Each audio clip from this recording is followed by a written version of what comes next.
മധ്യ കേരളത്തിലേക്ക് പോകാം. ആലപ്പുഴയിൽ നിന്ന് ഇസ്സത്ത് സുൽഫിക്കർ.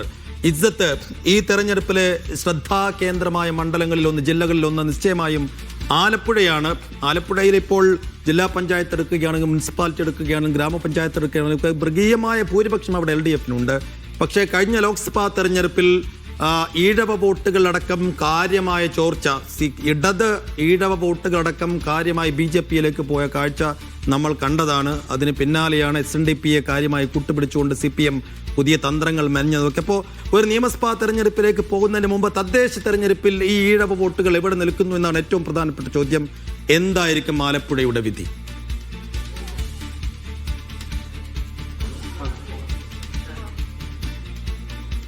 തീർച്ചയായിട്ടും സൈഫ് നേരത്തെ പറഞ്ഞതുപോലെ തന്നെ ഈഴവ വോട്ടുകളുടെ ഒരു ചോർച്ച വ്യാപകമായിട്ടുണ്ടായിരുന്ന തെരഞ്ഞെടുപ്പ് ആയിരുന്നു കഴിഞ്ഞ ലോക്സഭാ തെരഞ്ഞെടുപ്പ്. അപ്പോൾ ഈ ലോക്സഭാ തെരഞ്ഞെടുപ്പിൽ NDA വെച്ച് നോക്കുമ്പോൾ NDAക്ക് ഈ വർഷം കൂടുതൽ ഒരു ഊന്നൽ നൽകുന്ന മേഖലയാണ് ആലപ്പുഴ ജില്ല. പ്രധാനമായിട്ടും കഴിഞ്ഞ 2024 ലോക്സഭാ തെരഞ്ഞെടുപ്പിൽ 5 മണ്ഡലങ്ങളിൽ കൃത്യമായിട്ടുള്ള ഭൂരിപക്ഷം, അല്ലെങ്കിൽ 5 നിയമസഭാ മണ്ഡലങ്ങളിൽ ഒരു ഭൂരിപക്ഷം NDA പിടിച്ചടക്കിയിട്ടുണ്ട്. അത് പ്രധാനമായിട്ടും ഈ പറയുന്ന ഈഴവ വോട്ടുകളുടെ വ്യാപകമായ ചോർച്ചയെ തുടർന്നുണ്ടായ ഒരു സംഭവമാണ്. അതുകൊണ്ട് തന്നെ NDA മുന്നണി ഈ വർഷം കൃത്യമായ രീതിയിൽ ഒരു നല്ല പ്രവർത്തനം ഇവിടെ ആലപ്പുഴ ജില്ലയിൽ നടത്തിയിട്ടുണ്ട്. മാത്രമല്ല, ജില്ലാ പഞ്ചായത്തുകളിലേക്ക് വെച്ച് നോക്കുമ്പോഴും ജില്ലാ പഞ്ചായത്തുകളിലും അതുപോലെ തന്നെ നിയമസഭാ മണ്ഡലം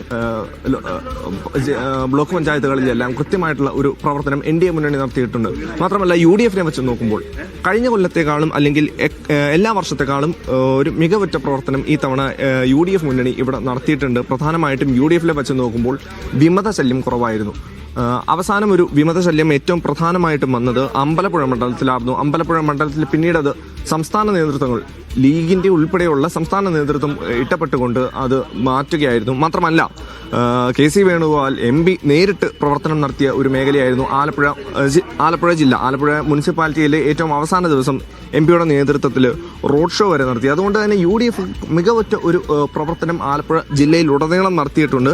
പക്ഷേ UDFനെ സംബന്ധിച്ച് എത്രമാത്രം അത് തിരിച്ചു പിടിക്കാൻ സാധിക്കും, അല്ലെങ്കിൽ നഷ്ടപ്പെട്ടു പോയ മുനിസിപ്പാലിറ്റികൾ അടക്കം എത്രയെണ്ണം തിരിച്ചു പിടിക്കാൻ സാധിക്കുമെന്നത് വലിയൊരു ചോദ്യമായിട്ട് തന്നെ നിലനിൽക്കുന്നു.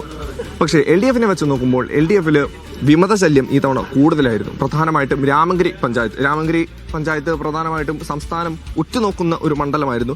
രാമങ്കരിയിലെ ഇടതുമുന്നണിയിലെ 2 പാർട്ടികൾ പരസ്പരം മത്സരിക്കുന്ന ഒരു മണ്ഡലം കൂടിയായിരുന്നു രാമങ്കരി. മാത്രമല്ല, അതുപോലെ തന്നെ കൈനഗിരിയിലേക്ക് നോക്കുമ്പോൾ കൈനഗിരിയിൽ തോമസ് കെ തോമസിന്റെ സ്വന്തം വാർഡിൽ തന്നെ LDFന് വിമതരുണ്ടായിരുന്നു. അതുകൊണ്ട് തന്നെ LDFനെ വെച്ച് നോക്കുമ്പോൾ വിമതശല്യം എക്കാലത്തേക്കാളും കൂടുതൽ ഉള്ള ഒരു തെരഞ്ഞെടുപ്പ് കൂടിയായിരുന്നു ഈ പറയുന്ന തദ്ദേശ തെരഞ്ഞെടുപ്പ്.